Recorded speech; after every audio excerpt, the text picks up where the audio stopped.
Hello every one, എല്ലാവർക്കും PSC tips and ട്രിക്സിൻ്റെ പുതിയൊരു ക്ലാസ്സിലേക്ക് സ്വാഗതം.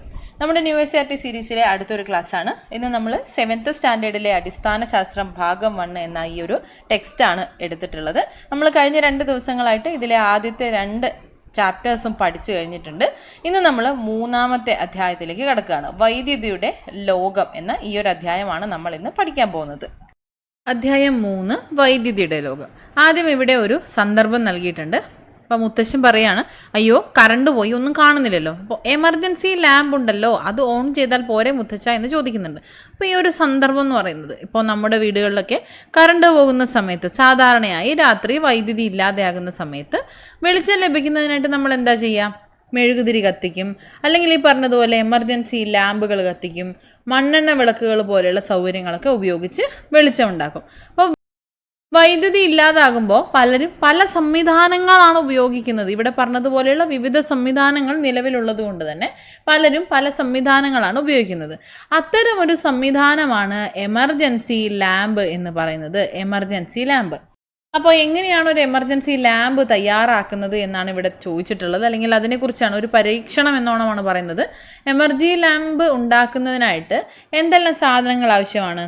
ഒരു ഫ്രെയിം ആവശ്യമുണ്ട്, ചാർജ് ചെയ്യാവുന്ന ഒരു ബാറ്ററി വേണം, വയറുകൾ വേണം, സ്വിച്ച് വേണം, LED മോഡ്യൂൾ വേണം. ഇത്രയും സാധനങ്ങളാണ് ബേസിക്കായിട്ട് ആവശ്യമായിട്ടുള്ളത്. ഇനി ഒരു എമർജൻസി ഉണ്ടാക്കുന്നതിനായിട്ട് ഇവിടെ തന്നതുപോലെ ഒരു എമർജൻസി ലാമ്പ് തയ്യാറാക്കുന്നതിനായിട്ട് എന്തെല്ലാം സാധനങ്ങൾ ആവശ്യമായിട്ടുണ്ട്? എമർജൻസി ലാമ്പ് പ്രവർത്തിക്കുന്നതിനാവശ്യമായിട്ടുള്ള വൈദ്യുതി ലഭിക്കണം, അതിനായി ഒരു ചാർജ് ചെയ്യാവുന്നൊരു ബാറ്ററി വേണം, വയറുകൾ വേണം, ഫ്രെയിം വേണം, ഒരു സ്വിച്ച് വേണം, LED മോഡ്യൂൾ വേണം. ഇങ്ങനെയുള്ള സാധനങ്ങളൊക്കെ ഉണ്ട് എങ്കിൽ ഒരു എമർജൻസി ലാമ്പ് തയ്യാറാക്കുന്നതാണ്. ഇനി എങ്ങനെയാണ് ഇതിൻ്റെ വൈദ്യുതി ലഭ്യത വരുന്നത്? വൈദ്യുതി ഒരു ഊർജ്ജ രൂപമാണ് എന്നുള്ളത് നമുക്കറിയാവുന്ന കാര്യമാണ്. അപ്പോൾ മറ്റു പല ഊർജ്ജ രൂപങ്ങളിലേക്കും എളുപ്പം മാറ്റാവുന്ന ഒരു ഊർജ്ജ രൂപം കൂടിയാണ് വൈദ്യുതി എന്നത്. അതതിൻ്റെ ഒരു പ്രത്യേകതയാണ്. അങ്ങനെ വൈദ്യുതി എങ്ങനെ കൊണ്ടുവരുന്നു എന്നുള്ളത് ചില വീട്ടുപകരണങ്ങൾ ഇതാ ഇവിടെ താഴെ തന്നിട്ടുണ്ട്. റിമോട്ട്, ക്ലോക്ക്, നമ്മുടെ mobile phone, emergency lamp, iron box. അപ്പോൾ ഇവ ഓരോന്നും എങ്ങനെയാണ് പ്രവർത്തിക്കുന്നത്? ഇതിനാവശ്യമായിട്ടുള്ള വൈദ്യുതി എവിടെ നിന്നാണ് ലഭിക്കുന്നത്? അപ്പോൾ ഇവിടെ താഴെ തന്നതുപോലെ വൈദ്യുതിയുടെ സ്രോതസ്സുകളാണ് ഇവിടെ താഴെ നൽകിയിട്ടുള്ളത്. വൈദ്യുതി നൽകുന്ന സ്രോതസ്സുകൾക്ക് ഉദാഹരണമാണ് ഇവ ഓരോന്നും തന്നെ. അപ്പോൾ ഇവയിൽ നിന്ന് നമ്മുടെ നിത്യജീവിതത്തിൽ നമുക്ക് ചുറ്റുപാട് നിന്നും അറിയാവുന്നവയാണ്. ബാറ്ററി ആണെങ്കിലും സോളാർ പാനൽ ആണെങ്കിലും എല്ലാം തന്നെ നിത്യജീവിതത്തിൽ പല സന്ദർഭങ്ങളിലും ഇവ ഓരോന്നും നാം ഉപയോഗിക്കാറുണ്ട്. അപ്പോൾ ഇത്തരത്തിൽ വൈദ്യുതി ലഭ്യമാകുന്ന സ്രോതസ്സുകളെയാണ് നമ്മൾ വൈദ്യുത സ്രോതസ്സുകൾ എന്ന് പറയുന്നത്. Source of electricity.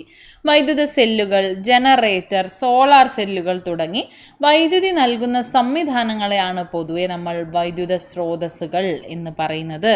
എന്താണ്? വൈദ്യുത സെല്ലുകൾ, ജനറേറ്റർ, സോളാർ സെല്ലുകൾ തുടങ്ങി വൈദ്യുതി നൽകുന്ന സംവിധാനങ്ങളെ നമ്മൾ വൈദ്യുത സ്രോതസ്സുകൾ എന്ന് പറയുന്നു. അപ്പോൾ ഇവിടെ എങ്ങനെയാണ് ഇത് പ്രവർത്തിക്കുന്നത്? രാസോർജത്തെ വൈദ്യുതോർജ്ജമാക്കി മാറ്റാൻ കഴിയുന്ന സംവിധാനമാണ് വൈദ്യുത സെല്ലുകൾ എന്നുള്ളത് നമ്മൾ നേരത്തെ പഠിച്ചിട്ടുണ്ട്. ഊർജ്ജമാറ്റത്തെക്കുറിച്ചൊക്കെ നമ്മൾ പഠിച്ചിട്ടുണ്ടല്ലോ. ഇവയിൽ വൈദ്യുതോർജ്ജം രാസോർജ്ജമാക്കി മാറ്റി സംഭരിക്കുകയാണ് ചെയ്യുന്നത് വൈദ്യുത സെല്ലിൽ.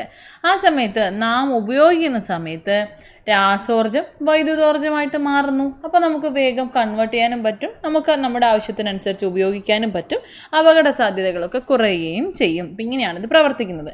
ഇനി സെല്ലും ബാറ്ററിയും. നമ്മൾ സെല്ലെന്നും ബാറ്ററി എന്നും ഒക്കെ കേട്ടിട്ടുണ്ട്. എന്താണ് ഇവ തമ്മിലുള്ളൊരു വ്യത്യാസം എന്ന് പറയുന്നത്? അതിനായിട്ട് ഇവിടെ താഴെ തന്നിട്ടുള്ള ഈ ചിത്രങ്ങളൊന്ന് നിരീക്ഷിക്കുക. ഇവിടെ തന്നിട്ടുള്ള ചിത്രത്തിൽ ഈ ചിത്രം 1 എന്ന് പറയുന്നതാണ് സെല്ല്. ഈ 2ാമത്തെ ചിത്രത്തിൽ കൊടുത്തിട്ടുള്ളതാണ് ബാറ്ററി. അപ്പോൾ ഇവിടെ എന്താണ് വ്യത്യാസം എന്ന് പറയുന്നത്? ഒന്നിലധികം സെല്ലുകൾ ഗ്രൂപ്പായിട്ട് ഘടിപ്പിച്ച് ഇത്തരത്തിൽ നിർമ്മിക്കുന്ന സംവിധാനമാണ് ബാറ്ററി എന്നത്. ബാറ്ററി ചിത്രത്തിൽ നോക്കിക്കേ, ഇവിടെ പ്ലസ് ആണ് വരുന്നത്, ദെൻ മൈനസ്. അപ്പോൾ ഇവിടെ ജോയിൻ ചെയ്യുന്ന സമയത്ത് നെഗറ്റീവും പോസിറ്റീവുമാണ് ചേർന്ന് വരേണ്ടത്. ഇനി ആ ചിത്രങ്ങൾ ഒന്നുകൂടി നോക്കുകയാണെങ്കിൽ ഇവിടെ positive, negative, then positive, negative, അങ്ങനെയാണ് തന്നിട്ടുള്ളത്. ഇവിടെ കണ്ടോ, പോസിറ്റീവും അല്ലേ തന്നിട്ടുള്ളത്? അത് ശരിയായിട്ടുള്ള രീതിയാണോ? അത് ശരിയായിട്ടുള്ള രീതി അല്ല കേട്ടോ, ഇത് തെറ്റായിട്ടുള്ളൊരു രീതിയാണ്. 3ാമത് തന്നിട്ടുള്ളത് നെഗറ്റീവ് പോസിറ്റീവ്, 3 ശരിയായിട്ടുള്ളതാണ്. അപ്പോൾ ഇവിടെ 3 രീതികളും തമ്മിൽ ചർച്ച ചെയ്യുന്ന സമയത്ത് നമുക്കൊന്ന് നോക്കാം. ഇവ 3ഉം ബാറ്ററി ഉണ്ടാക്കുന്നതിനുള്ള ശരിയായ രീതിയാണോ? ഇവ 3ഉം ആണോന്ന് വെച്ചാൽ അല്ല. എന്താണ് കാരണം? ബി തെറ്റായിട്ടുള്ള രീതിയാണ്. എന്നാൽ അടുത്ത ചോദ്യം ഇതാണ്, ഇവയിൽ ഏറ്റവും കൂടുതൽ വൈദ്യുതി ഉൽപ്പാദിപ്പിക്കാൻ പറ്റുന്നത്, ഇവയിൽ ഏതിൽ നിന്നാണ് ഏറ്റവും കൂടുതൽ വൈദ്യുതി ലഭിക്കുന്നത് എന്ന് ചോദിച്ചാൽ ഉത്തരം സി ആണ് എന്ന് പറയാനായിട്ട് സാധിക്കും. ഇനി താഴെ തന്നിട്ടുള്ള ഈ 2 ചിത്രങ്ങൾ നോക്കിക്കേ. എന്താണ്? ഒന്നൊരു ക്ലോക്ക്, ഒന്ന് നമ്മുടെ മൊബൈൽ ഫോൺ. ഇതിൽ ഈ 2 ഉപകരണങ്ങളിലും വൈദ്യുതി ലഭിക്കുന്നത് ഏത് സ്രോതസ്സിൽ നിന്നാണ്? ഏതാണ് സ്രോതസ്സ്? ബാറ്ററി അല്ലേ. നമ്മൾ ചാർജ് ചെയ്യാറില്ലേ? ബാറ്ററി എത്രയുണ്ട് നോക്കിയിട്ടല്ലേ നമ്മൾ മേടിക്കുന്നത്. അപ്പോൾ ആ ഒരു കപ്പാസിറ്റിക്ക് അനുസരിച്ചാണ് ഇത് പ്രവർത്തിക്കുന്നത്. ഈ ഉപകരണങ്ങളിൽ ഉപയോഗിക്കുന്ന വൈദ്യുത സ്രോതസ്സുകൾ തമ്മിൽ എന്താണ് ഇവിടെ വ്യത്യാസം? അപ്പോൾ അത് പറയുമ്പോൾ നമ്മുടെ ക്ലോക്കുകളിലൊക്കെ സാധാരണയായിട്ട് ഉപയോഗിക്കുന്ന സെല്ലിലെ ചാർജ് തീർന്നാൽ ആ സെല്ല് പിന്നെ ഉപയോഗിക്കാൻ പറ്റില്ല. എന്നാൽ നമ്മുടെ മൊബൈൽ ഫോണിലെ ബാറ്ററിയുടെ ചാർജ് കുറയുമ്പോൾ നമ്മൾ റീചാർജ് ചെയ്ത് ഉപയോഗിക്കാറില്ലേ? അതാണ് ഇവിടുത്തെ പ്രധാനമായിട്ടുള്ള മാറ്റം. അപ്പോൾ സെല്ലുകൾ എങ്ങനെയാണ്? ചാർജ് ചെയ്ത് ഉപയോഗിക്കാനും പറ്റും, ചാർജ് ചെയ്ത് റിപ്പീറ്റഡായിട്ട് ഉപയോഗിക്കാൻ പറ്റാത്തവയുമുണ്ട്. അപ്പോൾ ക്ലോക്കിൽ നമ്മൾ ഉപയോഗിക്കുന്ന സെല്ലുകൾ പ്രവർത്തനരഹിതമായിട്ടുണ്ട് എങ്കിൽ നമ്മൾ വേറെ ആണ് ഇടുന്നത്. മൊബൈൽ ഫോണിലെ ചാർജ് തീർന്നാൽ അങ്ങനെയല്ല, റീചാർജ് ചെയ്ത് നമ്മൾ ഉപയോഗിക്കുന്നു. അപ്പോൾ ക്ലോക്കിൽ സാധാരണയായിട്ട് ഉപയോഗിക്കുന്ന സെല്ലിലെ ചാർജ് തീർന്നാൽ ആ സെല്ല് ഉപയോഗിക്കാൻ കഴിയില്ല. എന്നാൽ മൊബൈൽ ഫോണിലെ ബാറ്ററിയുടെ ചാർജ് കുറയുമ്പോൾ അവ റീചാർജ് ചെയ്ത് ഉപയോഗിക്കാൻ കഴിയും എന്നുള്ളതാണ് ഇവിടുത്തെ പ്രധാനമായിട്ടുള്ള ഒരു വ്യത്യാസം എന്ന് പറയുന്നത്. ഇനി വൈദ്യുതിയുടെ ലഘുചരിത്രം എങ്ങനെയാണെന്ന് നോക്കാം. വൈദ്യുതി, പ്രകാശം, താപം, ശബ്ദം തുടങ്ങിയവ വിവിധ ഊർജ രൂപങ്ങളാണ്. വൈദ്യുതി, പ്രകാശം, താപം, ശബ്ദം ഇവയെല്ലാം എന്താണ്? വിവിധ തരത്തിലുള്ള ഊർജ രൂപങ്ങളാണ്. വളരെയധികം ആവശ്യങ്ങൾക്കായിട്ട് നാം ഉപയോഗിക്കുന്ന ഊർജ രൂപം തന്നെയാണ് വൈദ്യുതി എന്ന് പറയുന്നത്. അപ്പോൾ ഇതിൻ്റെ ഒരു ചരിത്രം പരിശോധിക്കുകയാണെങ്കിൽ, ഒരു തരം മരക്കറ ഉരച്ച് ഉണ്ടാക്കാവുന്ന ഒരു ആംബർ എന്നൊരു പദാർത്ഥമുണ്ട്. അത് കമ്പിളിയിൽ ഉരസുമ്പോൾ തലമുടി പോലെയുള്ള ചെറിയ വസ്തുക്കളെ ആകർഷിക്കുന്നുണ്ട് എന്ന് പുരാതന ഗ്രീക്കുകാർ മനസ്സിലാക്കി. തുടർന്ന് അനേകം ആളുകൾ അനേക കാലം നടത്തിയ പരീക്ഷണങ്ങളുടെ ഫലമായിട്ടാണ് ഇന്ന് നമ്മൾ കാണുന്ന രീതിയിലുള്ള വൈദ്യുത ഉൽപ്പാദനവും അവയുടെ ഉപയോഗവുമൊക്കെ സാധ്യമായിട്ടുള്ളത്. ഇന്ന് നമുക്കറിയാം വൈദ്യുതി എന്നത് എത്രത്തോളം പ്രാധാന്യം അർഹിക്കുന്നു എന്നുള്ളത്. അപ്പോൾ അത്രയേറെ വർഷങ്ങൾക്ക് ശേഷം പലതരത്തിലുള്ള പരീക്ഷണങ്ങൾക്കൊടുവിലാണ് ഇന്ന് കാണുന്ന തരത്തിലുള്ളൊരു വൈദ്യുതിയുടെ ഉൽപ്പാദനവും ഉപയോഗവും സാധ്യമായി നമുക്ക് ഒന്ന് ചേർന്നിട്ടുള്ളത്. ഓക്കെ, ഇതാണ് വൈദ്യുതിയുടെ ഒരു ചരിത്രം. ഇനി ബാറ്ററി ഉപയോഗിച്ച് എങ്ങനെ ബൾബ് പ്രദർശിപ്പിക്കാം? ഇപ്പോൾ ഒരു വെളിച്ചം ലഭിക്കുന്നതിന് വേണ്ടിയിട്ട് വൈദ്യുത ബൾബുകളാണ് നമ്മളിപ്പോൾ ഉപയോഗിക്കുന്നത്. പലതരം LED, നമ്മൾ LED കുറിച്ചാണ് ഇനി പറയുന്നത്. LED എന്ന് പറഞ്ഞാൽ ലൈറ്റ് എമിറ്റിംഗ് ഡയോഡാണ്. പൂർണ്ണരൂപം ചോദിച്ചിട്ടുണ്ട് കേട്ടോ. എന്താണ് LED കൊണ്ടുള്ള മേന്മകൾ? എന്തിനാണ് LED ഉപയോഗിക്കാൻ പറയുന്നത്? നമ്മൾ കഴിഞ്ഞ ക്ലാസ്സിൽ ഇതിനെപ്പറ്റി സംസാരിച്ചിട്ടുണ്ടായിരുന്നു. LED എന്ന് പറഞ്ഞിട്ടുണ്ടെങ്കിൽ അത് ഊർജ ലാഭത്തിന് ഗണ്യമായിട്ട് സഹായിക്കുന്ന ഒരു തരം ലൈറ്റിംഗ് സോഴ്സാണ് LED. അപ്പോൾ CFLനേക്കാൾ കുറഞ്ഞ ഊർജ്ജം മതി LED ബൾബുകൾക്ക് എന്നുള്ളത് കൊണ്ട് തന്നെ LED ബൾബുകളാണ് ഇപ്പോൾ കൂടുതലായിട്ടും എല്ലാവരും ഉപയോഗിച്ച് വരുന്നത്. അതാണ് LED പ്രധാന മേന്മ. അപ്പോൾ LED എന്ന് പറയുന്നത് ഊർജ്ജ ലാഭത്തിനായിട്ട് ഗണ്യമായി സഹായിക്കുന്നു. സാധാരണ ഇലക്ട്രിക് ബൾബുകളേക്കാൾ കുറഞ്ഞ ഊർജ്ജം മതി CFLന്. നമ്മൾ നേരത്തെ കഴിഞ്ഞ ക്ലാസ്സിൽ ഒരിക്കൽ കണ്ടിട്ടുണ്ട്. ഇതുപോലെ ഫിലമെൻറ്റ് ബൾബുകൾ ആദ്യം ഉപയോഗിച്ചിട്ടുണ്ടായിരുന്നു. പിന്നീട് അത് കോമ്പാക്ട് ഫ്ലൂറസെൻ്റ് ലാമ്പ് CFL ആയിട്ട് മാറി. ഇപ്പോഴെന്താണ്? ലൈറ്റ് എമിറ്റിംഗ് ഡയോഡായിട്ട് LED ലൈറ്റുകളാണ് കൂടുതലായും ജനങ്ങൾ ഉപയോഗിക്കുന്നത്. എന്തുകൊണ്ടാണ്? സാധാരണ ഇലക്ട്രിക് ബൾബുകളേക്കാൾ കുറഞ്ഞ ഊർജ്ജം മതി CFL ഉപയോഗിക്കുന്നതിന് വേണ്ടിയിട്ട്. അപ്പോൾ എന്താണ്? വൈദ്യുതി ഉപഭോഗം കുറയും, കറണ്ട് ബില്ല് കുറയും എന്നുള്ളതാണ്. അതിനുശേഷം ഈ സമീപകാലം വരെ നമ്മൾ CFL തന്നെയാണ് ഉപയോഗിച്ചുകൊണ്ടിരുന്നത്.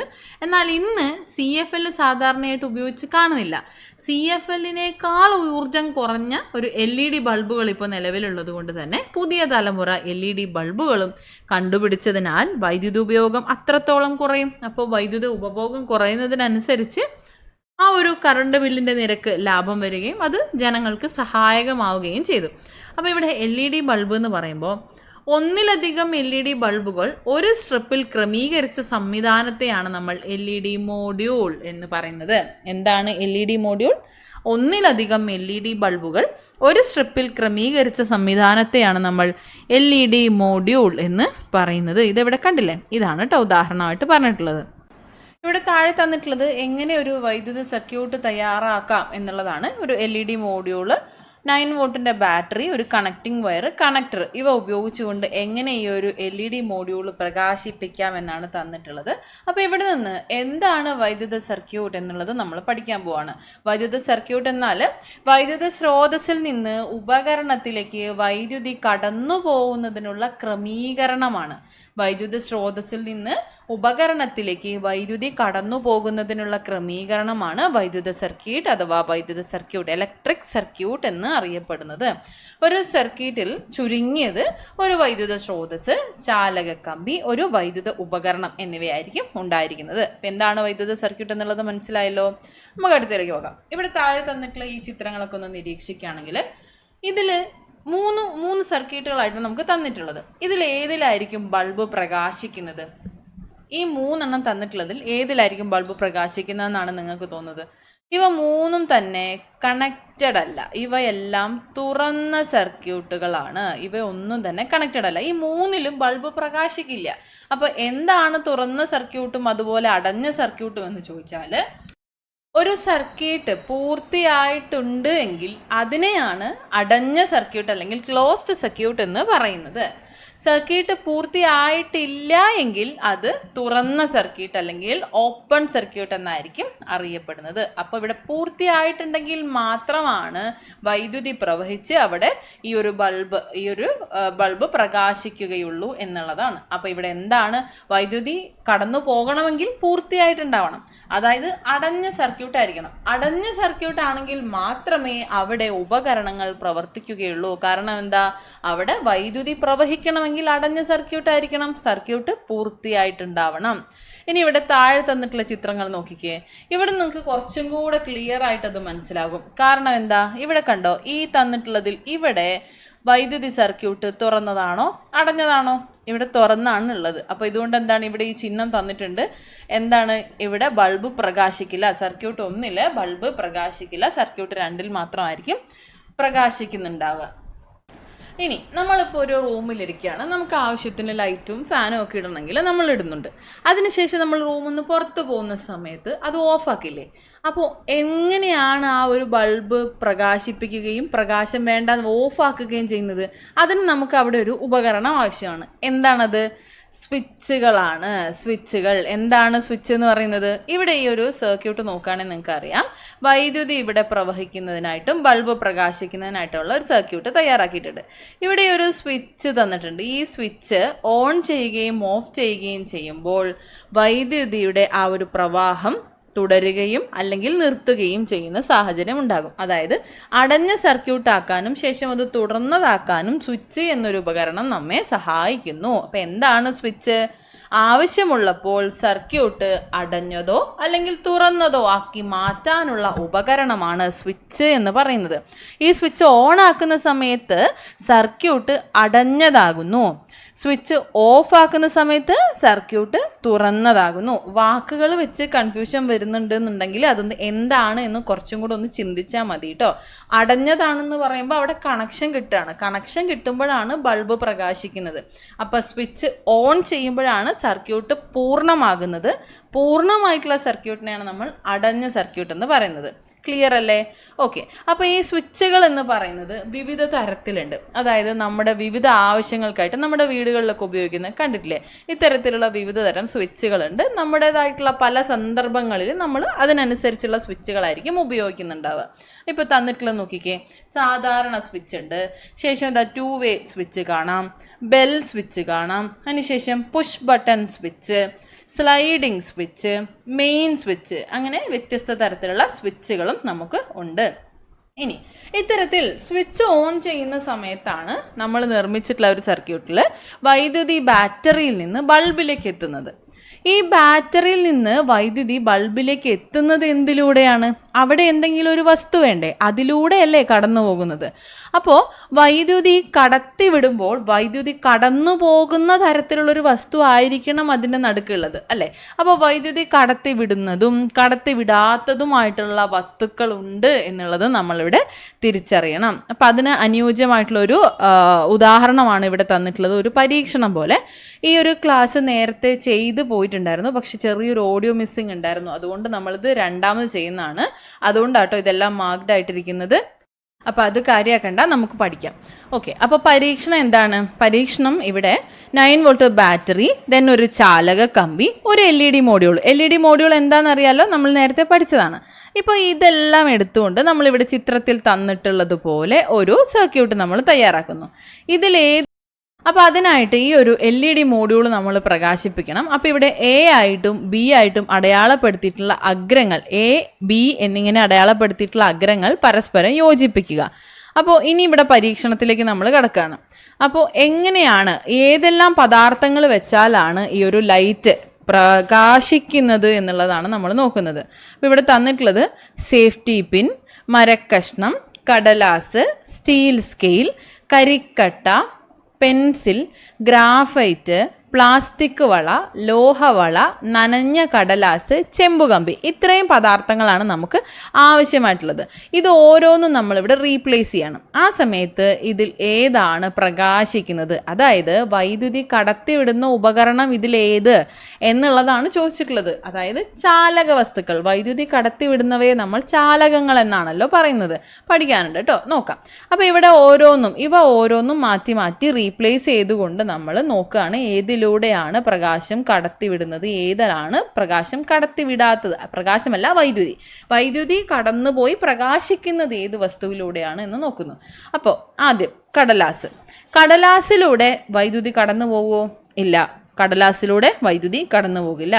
എന്നാൽ നനഞ്ഞ കടലാസിലൂടെ വൈദ്യുതി കടന്നു പോകും. നനഞ്ഞ കടലാസിലൂടെ വൈദ്യുതി കടന്നു പോവുകയും അവിടെ LED മോഡ്യൂൾ പ്രകാശിക്കുകയും ചെയ്യും. എന്നാൽ കടലാസിലൂടെ വൈദ്യുതി കടന്നു പോകില്ല, LED മോഡ്യൂൾ പ്രകാശിക്കുകയുമില്ല. അടുത്തത് സേഫ്റ്റി പിന്ന് വൈദ്യുതി കടത്തിവിടുന്നതാണ്. അതുകൊണ്ട് തന്നെ LED മോഡ്യൂൾ പ്രകാശിക്കും. ഇനി മരക്കഷ്ണമാണെങ്കിലോ? മരക്കഷ്ണം നമുക്കറിയാം, ഷോക്ക് ഏൽക്കുകയൊക്കെ ചെയ്യുകയാണെന്നുണ്ടെങ്കിൽ നമ്മൾ വലിയൊരു മരക്കഷ്ണമൊക്കെ എടുത്തിട്ടായിരിക്കും അയാളെ രക്ഷിക്കുന്നത്. അപ്പോൾ എന്താണ്? വൈദ്യുതി കടത്തിവിടാത്ത ഒരു സാധനമാണ് അല്ലേ. അപ്പോൾ വൈദ്യുതി കടത്തിവിടില്ല മരക്കഷ്ണം, അതുകൊണ്ട് തന്നെ LED മോഡ്യൂൾ പ്രകാശിക്കില്ല. സ്റ്റീൽ സ്കെയിൽ ആണെങ്കിലോ?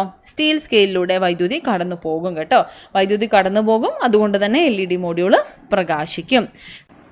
കരിക്കട്ട, അതുപോലെ പെൻസിൽ, ഗ്രാഫൈറ്റ്. എല്ലാവർക്കും ഇത് ശരിയായി കിട്ടണമെന്ന് ഉറപ്പൊന്നുമില്ല, എക്സെപ്ഷണൽ കേസാണ്. കരിക്കട്ട ആവട്ടെ, പെൻസിൽ ഗ്രാഫൈറ്റ് ആവട്ടെ, ഇവ രണ്ടും തന്നെ വൈദ്യുതി കടത്തിവിടുന്നവയാണ്. അതുകൊണ്ട് തന്നെ ഇവ രണ്ടും ചാലകമായി ഉപയോഗിച്ചുകൊണ്ട് നമുക്ക് LED മോഡ്യൂൾ പ്രകാശിപ്പിക്കാനായിട്ട് സാധിക്കും. കരിക്കട്ടയും പെൻസിൽ ഗ്രാഫൈറ്റും വൈദ്യുതി കടത്തിവിടുന്നവയാണ് എന്നുള്ളത് ഒന്ന് മനസ്സിലാക്കി വെക്കുക. പ്ലാസ്റ്റിക്കിലൂടെ വൈദ്യുതി കടന്നു പോവില്ല. പ്ലാസ്റ്റിക്കിലൂടെ വൈദ്യുതി കടന്നു പോകില്ല. എന്നാൽ ഈ ഒരു വള ലോഹവളയാണെങ്കിലോ? ലോഹങ്ങൾ വൈദ്യുത ചാലകങ്ങളാണ്. അപ്പം ലോഹങ്ങൾ വൈദ്യുത ചാലകങ്ങളായതുകൊണ്ട് ഒരു ലോഹവളയാണ് അവിടെയെങ്കിൽ വൈദ്യുതി കടത്തിവിടും. ചെമ്പുകമ്പി നമുക്കറിയാം, ചെമ്പുകമ്പി വൈദ്യുതിയെ കടത്തിവിടും, LED മോഡ്യൂൾ പ്രകാശിക്കുകയും ചെയ്യും. അപ്പോൾ നമ്മളിവിടെ ഉപയോഗിച്ച വസ്തുക്കൾ വെച്ചിട്ട് നമുക്ക് മനസ്സിലായി ഏതെല്ലാമാണ് വൈദ്യുതിയെ കടത്തിവിടുന്നത്, ഏതെല്ലാമാണ് വൈദ്യുതിയെ കടത്തിവിടാത്തത് എന്നുള്ളത്. അതുപോലെ ഇനി നമുക്കറിയാം, നനഞ്ഞ കൈകൊണ്ട് നമ്മളടുത്ത് സ്വിച്ച് ഇടരുത് എന്ന് വീട്ടിൽ നിന്ന് പറഞ്ഞു തന്നിട്ടില്ലേ? നമ്മൾ സ്വിച്ച് ബോർഡിൽ നനഞ്ഞ കൈകൊണ്ട് തൊടരുത്. എന്തുകൊണ്ടായിരിക്കും അങ്ങനെ പറയുന്നത്? ഈ നനവ് അല്ലെങ്കിൽ ജലം എന്ന് പറയുന്നത് വൈദ്യുതിയുടെ നല്ലൊരു ചാലകമാണ്. അപ്പോൾ ചാലകം എന്ന് പറഞ്ഞാൽ എന്താണ്? വൈദ്യുതി കടത്തിവിടുന്നതാണ്. അപ്പോൾ നമ്മൾ നനഞ്ഞ കൈകൊണ്ട് തൊടുന്ന സമയത്ത് അവിടെ ഷോക്ക് ഏൽക്കാനുള്ള സാധ്യത കൂടുതലാണ്. അതുകൊണ്ടാണ് നമ്മളോട് വൈദ്യുതി തൊടുന്ന അല്ലെങ്കിൽ ഉപയോഗിക്കുന്ന സമയത്ത് നനഞ്ഞ കൈകളായിരിക്കരുത് എന്ന് പറയുന്നത്. പ്രത്യേകിച്ച് സ്വിച്ചൊക്കെ ഓൺ ചെയ്യുന്ന സമയത്ത് നനഞ്ഞ കൈകളാവരുത് എന്ന് പറയുന്നത് അതുകൊണ്ടാണ് കേട്ടോ. അപ്പോൾ എന്താണ് ചാലകങ്ങളും ഇൻസുലേറ്ററുകളും? വൈദ്യുതി കടത്തിവിടുന്ന വസ്തുക്കളാണ് ചാലകങ്ങൾ അഥവാ കണ്ടക്ടേഴ്സ്. ഇനി വൈദ്യുതി കടത്തിവിടാത്ത വസ്തുക്കളാണ് ഇൻസുലേറ്ററുകൾ. അപ്പോൾ വൈദ്യുതി കടത്തിവിടുന്ന ചാലകങ്ങൾക്ക് ഉദാഹരണം നമ്മൾ പഠിച്ചല്ലോ. ചില ഉദാഹരണങ്ങൾ ഇതാ ഇവിടെ തന്നിട്ടുണ്ട്. ഇരുമ്പ്, സ്വർണം, ചെമ്പ്, സ്റ്റീൽ, ഗ്രാഫൈറ്റ്, ജലം ഇവയെല്ലാം തന്നെ വൈദ്യുത ചാലകങ്ങളാണ്. ഇനി ഇൻസുലേറ്ററുകൾക്ക് ഉദാഹരണമോ ഉണങ്ങിയ മരക്കഷ്ണം, കടലാസ്, പ്ലാസ്റ്റിക്, തുണി ഇവയൊന്നും തന്നെ വൈദ്യുതിയെ കടത്തിവിടില്ല. ഇവയെല്ലാം തന്നെ എന്താണ്? ഇൻസുലേറ്ററുകളാണ്. അപ്പം എന്താണ് ചാലകങ്ങൾ, എന്താണ് ഇൻസുലേറ്ററുകൾ എന്നുള്ളത് മനസ്സിലായല്ലോ. ഇനി ഇവിടെ തന്നിട്ടുള്ളതുപോലെ ഒരു സന്ദർഭം, സ്വിച്ച് ഓൺ ചെയ്യുന്ന സമയത്ത് വൈദ്യുതി കടന്നു പോകുന്ന ഭാഗങ്ങളിൽ നമ്മൾ സ്പർശിച്ചാൽ എന്ത് സംഭവിക്കും? ഷോക്കടിക്കും അല്ലേ? ഇതേ സമയം നമ്മൾ ഉപയോഗിക്കുന്ന വൈദ്യുത ഉപകരണങ്ങളിൽ തൊടുമ്പോൾ നമുക്ക് ഷോക്കടിക്കുന്നുണ്ടോ?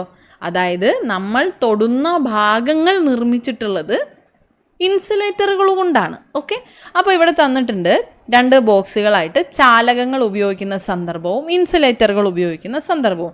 നമ്മുടെ വീടുകളിലെ ഉദാഹരണം വെച്ച് തന്നെ നമുക്ക് പറയാം. ഇപ്പോൾ ബൾബിലേക്ക് വൈദ്യുതി കടന്നു പോകുന്ന ചെമ്പുകമ്പി ഒരു ചാലകമായിരിക്കണം, എന്നാലല്ലേ വൈദ്യുതി കടന്നു പോവുകയും ആ ഒരു ഒന്നെങ്കിൽ ബൾബ് പ്രകാശിക്കുകയും ചെയ്യുള്ളൂ. അതുപോലെ വീട്ടിൽ വൈദ്യുതി എത്തുന്നതിന് വേണ്ടി അലുമിനിയം അല്ലെങ്കിൽ ചെമ്പുകമ്പി ഉപയോഗിക്കുന്നുണ്ട്. പിന്നെ വൈദ്യുത ഉപകരണങ്ങളിൽ വൈദ്യുതി കടന്നു പോകേണ്ട ഭാഗങ്ങൾ ലോഹം കൊണ്ടായിരിക്കും നിർമ്മിക്കുന്നുണ്ടാവുക. പിന്നെ നമ്മൾ വീടിൻ്റെ ഫ്യൂസ് നോക്കിയിട്ടുണ്ടോ? ഫ്യൂസിൻ്റെ കമ്പി ചാലകം കൊണ്ടായിരിക്കും നിർമ്മിച്ചിട്ടുണ്ടാവുക. അപ്പോൾ ഇതെല്ലാമാണ് ചാലകം ഉപയോഗിക്കുന്ന സന്ദർഭം. ഇനി ഇൻസുലേറ്ററുകൾ ഉപയോഗിക്കുന്ന സന്ദർഭമാണെങ്കിൽ ചെമ്പ് കമ്പി പൊതിഞ്ഞിരിക്കുന്ന പ്ലാസ്റ്റിക്, ഈ കമ്പിയുടെ ചുറ്റും ഒരു ആവരണം ഉണ്ടാവും അല്ലേ, അത് പ്ലാസ്റ്റിക് ആയിരിക്കും. അതെന്തുകൊണ്ടാണ്? നമുക്ക് ഷോക്ക് അടിക്കാതിരിക്കാൻ, വൈദ്യുതി പാസ് ചെയ്യുകയാണെങ്കിൽ നമുക്കത് ഏൽക്കാതിരിക്കാനാണ്. പിന്നെ നമ്മൾ ഇലക്ട്രിക് വയറിങ് പരിപാടികളൊക്കെ കഴിഞ്ഞിട്ടുണ്ട് എങ്കിൽ അതിൽ ഇൻസുലേഷൻ ചുറ്റി വയ്ക്കുന്ന കണ്ടിട്ടില്ലേ? ഇതാ ഇൻസുലേഷൻ ടേപ്പ് കണ്ടിട്ടുണ്ടോ? ഇൻസുലേഷൻ നമ്മൾ ഒട്ടിച്ച് ചുറ്റി വയ്ക്കും. എന്തുകൊണ്ടാണ്? നമുക്ക് ഷോക്ക് ഏൽക്കാതിരിക്കാൻ. ഇത് ഒരു ഇൻസുലേറ്റർ ആണ്. ഓക്കെ ആണല്ലോ. ഇനി സ്വിച്ചിൽ നമ്മൾ തൊടുന്ന ഭാഗം, നമ്മൾ സ്വിച്ച് ഇടുന്ന ഭാഗം അത് പ്ലാസ്റ്റിക് അല്ലേ? അപ്പം സ്വിച്ചിൽ നാം സ്പർശിക്കുന്ന ആ ഒരു ഭാഗം പ്ലാസ്റ്റിക് കൊണ്ട് നിർമ്മിച്ചിട്ടുണ്ട്. അതുപോലെ തന്നെയാണ് നമ്മുടെ വീടുകളിൽ ഉപയോഗിക്കുന്ന എല്ലാ വൈദ്യുത ഉപകരണങ്ങളും അതിനനുസരിച്ച് നമ്മൾ സ്പർശിക്കുന്ന ആ ഭാഗം ഇൻസുലേറ്റർ ഉപയോഗിച്ചായിരിക്കും നിർമ്മിച്ചിട്ടുണ്ടാവുക. അപ്പോൾ ചാലകങ്ങൾ ഉപയോഗിക്കുന്ന സന്ദർഭവും ഇൻസുലേറ്റർ ഉപയോഗിക്കുന്ന സന്ദർഭവും നമ്മൾ മനസ്സിലാക്കി. ഇനി വൈദ്യുതി കടത്തിവിടുന്നതും കടത്തിവിടാത്തതുമായിട്ടുള്ള വസ്തുക്കൾ കണ്ടെത്തുന്നതിന് വേണ്ടി കുറച്ച് പരീക്ഷണം കൂടിയാണ് ഇവിടെ തന്നിട്ടുള്ളത്. അതിനായി കുറച്ച് സാധനങ്ങൾ തന്നിട്ടുണ്ട്. എന്താണ്? ഇരുമ്പാണി, ചെമ്പുകമ്പി, വെള്ളി ആഭരണം, സ്വർണ്ണ ആഭരണം, അലുമിനിയം കമ്പി, സിങ്ക് കഷ്ണം, ലെഡ് കമ്പി, മഗ്നീഷ്യം റിബൺ, ടിൻ ഷീറ്റ് കഷ്ണം എന്നിവയൊക്കെ. ഇവയെല്ലാം വെച്ച് നമ്മൾ നേരത്തെ ചെയ്ത അതേ പരീക്ഷണമാണ്. ഇവിടെ നിന്ന് ഈ പറഞ്ഞ സാമഗ്രികൾ വെച്ച് റീപ്ലേസ് ചെയ്യുകയാണ് എങ്കിൽ ഇവയെല്ലാം തന്നെ എന്താണ്? വൈദ്യുതി കടത്തിവിടും. കാരണം എന്താ? ഇവയെല്ലാം ലോഹങ്ങളാണ്. ലോഹങ്ങളെല്ലാം തന്നെ വൈദ്യുത ചാലകങ്ങളാണ്. ഇതൊരു സ്റ്റേറ്റ്മെൻ്റ് ആണ്, മനസ്സിലാക്കി വെക്കണം കേട്ടോ. ലോഹങ്ങളെല്ലാം തന്നെ വൈദ്യുത ചാലകങ്ങളാണ്. ഇവയെല്ലാം ലോഹങ്ങളുമാണ്. നമ്മൾ നേരത്തെ ഇവിടെ പറഞ്ഞില്ലേ, ചാലകങ്ങൾ ഉപയോഗിക്കുന്ന ഭാഗം എന്താണ്? ഉപകരണങ്ങളിൽ വൈദ്യുതി കടന്നു പോകേണ്ട ഭാഗം ലോഹങ്ങൾ കൊണ്ടായിരിക്കും നിർമ്മിക്കുന്നത്. അത് നല്ലൊരു ചാലകമായതുകൊണ്ടാണ്. അപ്പോൾ ലോഹങ്ങൾ എന്നാൽ എന്താണ്? തിളക്കമുള്ളതും കടുപ്പമുള്ളതും ബലമുള്ളതുമായിട്ടുള്ള പദാർത്ഥങ്ങളാണ് ലോഹങ്ങൾ എന്ന് പറയുന്നത്. ലോഹങ്ങൾ ഉദാഹരണം എന്താണ്? നമുക്കറിയാവുന്നതാണ്, നമ്മൾ കെമിസ്ട്രിയിൽ പഠിച്ചിട്ടുള്ളതാണ്. ഇരുമ്പ്, ചെമ്പ്, വെള്ളി, സ്വർണം, aluminium, zinc, lead, mercury, nickel തുടങ്ങിയ അനേകം ലോഹങ്ങൾ കണ്ടെത്തപ്പെട്ടിട്ടുണ്ട്. ലോഹങ്ങളെല്ലാം തന്നെ സാധാരണ താപനിലയിൽ ഖരാവസ്ഥയിലാണ്. ഇവിടെ ഒരു എക്സെപ്ഷൻ ഉണ്ട്. എന്താണ്? മെർക്കുറി അഥവാ രസം. ഇത് ദ്രാവകാവസ്ഥയിലാണ് സ്ഥിതി ചെയ്യുന്നത്. ലോഹങ്ങൾ എല്ലാം തന്നെ സാധാരണ അന്തരീക്ഷ താപനിലയിൽ ഖരാവസ്ഥയിൽ സ്ഥിതി ചെയ്യുമ്പോൾ മെർക്കുറി അല്ലെങ്കിൽ രസം എന്നറിയപ്പെടുന്ന ഈ ഒരു ലോഹം ദ്രാവകാവസ്ഥയിലാണ് സ്ഥിതി ചെയ്യുന്നത്. ഇനി നമ്മൾ നേരത്തെ പറഞ്ഞ ഒരു സ്റ്റേറ്റ്മെൻറ്റ്, എല്ലാ ലോഹങ്ങളും വൈദ്യുത ചാലകങ്ങളാണ്. എല്ലാ ലോഹങ്ങളും വൈദ്യുതിയുടെ ചാലകങ്ങളാണ്. അപ്പോൾ ഈ ഒരു ലോഹങ്ങളെക്കുറിച്ച് നമ്മൾ ഹിസ്റ്ററിയിലും അല്ലാതെയൊക്കെ പഠിക്കുന്നുണ്ട്. അപ്പോൾ ഈ ലോഹങ്ങളുടെ കണ്ടെത്തൽ എന്നുള്ളതും അതുപോലെ അവയുടെ ഉപയോഗം എപ്രകാരമാണ് എന്ന് മനസ്സിലാക്കിയിട്ടുള്ളതും മനുഷ്യ ജീവിതത്തിൽ വലിയ മാറ്റങ്ങൾ വരുത്തിയിട്ടുണ്ട്. പ്രാചീന ശിലായുഗത്തിൽ നിന്ന് താമ്ര ശിലായുഗത്തിലേക്ക് എത്തിയപ്പോഴേക്കും ഉപകരണങ്ങളിലും കൃഷിയിലും സാമൂഹ്യ ജീവിതത്തിലും വന്ന മാറ്റമൊക്കെ നമ്മൾ ഹിസ്റ്ററി ക്ലാസ്സുകളിൽ പഠിച്ചിട്ടുള്ളതാണ്. ഇതിവിടെ താഴെ തന്നിട്ടുള്ളത് അത്തരത്തിൽ മാറ്റം വന്ന ശില ഉദാഹരണങ്ങളാണ്. ഇനി താഴെ തന്നിട്ടുള്ള നോക്കിക്കേ, നമ്മുടെ വീടുകളിൽ ഉപയോഗിക്കുന്ന പലതരം വയറുകൾ അവയുടെ ഇൻസുലേഷൻ നീക്കുകയാണെങ്കിൽ അവയുടെ പുറത്ത് തന്നിട്ടുള്ള ഈ ഒരു പ്ലാസ്റ്റിക് കോട്ടിംഗ് മാറ്റുകയാണ് എങ്കിൽ എങ്ങനെയായിരിക്കും കാണാൻ എന്നുള്ളതിൻ്റെ ഉദാഹരണമാണ് ഇവിടെ തന്നിട്ടുള്ളത്. ഇത്തരത്തിലായിരിക്കും കാണാനായിട്ട് പറ്റുന്നത്. ഇനി അങ്ങനെയാണെങ്കിൽ നമ്മുടെ ഇലക്ട്രിക് ലൈനുകളില്ലേ, അതിലൂടെ വൈദ്യുതി കടന്നു പോകാനായിട്ട് ഏത് ലോഹമായിരിക്കും സാധാരണയായിട്ട് ഉപയോഗിക്കുന്നത്? അവിടെ ചെമ്പുകമ്പി ഉപയോഗിക്കുമോ? ഇത്തരത്തിൽ ഇലക്ട്രിക് ലൈനുകളിൽ ചെമ്പുകമ്പി ഉപയോഗിക്കില്ല. അവിടെ ഉപയോഗിക്കുന്നത് പകരം ഏതാണ്? അലുമിനിയമാണ്. അപ്പോൾ ഇവിടെ ഈ ഇലക്ട്രിക് ലൈനുകളിൽ ചെമ്പ് കമ്പി ഉപയോഗിക്കാതെ അലുമിനിയം കമ്പി എന്തുകൊണ്ടായിരിക്കും ഉപയോഗിക്കുന്നുണ്ടാവുക? നിങ്ങൾക്ക് എന്താ തോന്നുന്നത്? ചെമ്പ് എന്ന് പറയുന്നത് സാധാരണയായിട്ട് അലുമിനിയത്തേക്കാൾ വില കൂടുതലാണ്. അതാണ് പ്രധാന കാരണം. ഇത് കൂടാതെ ചെമ്പിന് അലുമിനിയത്തേക്കാൾ സാന്ദ്രതയും ഭാരവും ഉണ്ട്. പ്രധാന വിഷയം എന്ന് പറയുന്നത് ഈ ഇലക്ട്രിക് ലൈൻ എന്നൊക്കെ പറയുമ്പോൾ കുറച്ചുകൂടി ഓപ്പൺ അല്ലേ, അതായത് വായു, ഈർപ്പം എന്നിവയൊക്കെ ആയിട്ട് സമ്പർക്കത്തിൽ വരേണ്ട സാഹചര്യമാണ്. ഇങ്ങനെ വരുന്ന സമയത്ത് ചെമ്പ് പെട്ടെന്ന് നാശനത്തിന് വിധേയമാകും. അപ്പോൾ ഈ സാഹചര്യങ്ങളൊക്കെ പരിഗണിക്കുകയാണ് എങ്കിൽ ചെമ്പിനേക്കാളും നമുക്ക് ഉപയുക്തമായിട്ട് വരുന്നത് അലുമിനിയമാണ്. അതുകൊണ്ട് തന്നെ ഈ കാരണങ്ങളാൽ ഇലക്ട്രിക് ലൈനുകളിൽ ചെമ്പ് കമ്പി ഉപയോഗിക്കാറില്ല. താരതമ്യേന വില കുറഞ്ഞതും ഭാരം കുറഞ്ഞതുമായിട്ടുള്ള അലുമിനിയം കമ്പിയാണ് ഉപയോഗിക്കുന്നത്. അലുമിനിയം. അപ്പോൾ ഇലക്ട്രിക് ലൈനുകളിൽ ഉപയോഗിക്കുന്ന ലോഹം ഏതാണ്? അലുമിനിയമാണ് കേട്ടോ, അലുമിനിയമാണ്. ഇനി കുറച്ച് സർക്യൂട്ടുകൾ നമുക്കൊന്ന് പരിചയപ്പെടാം.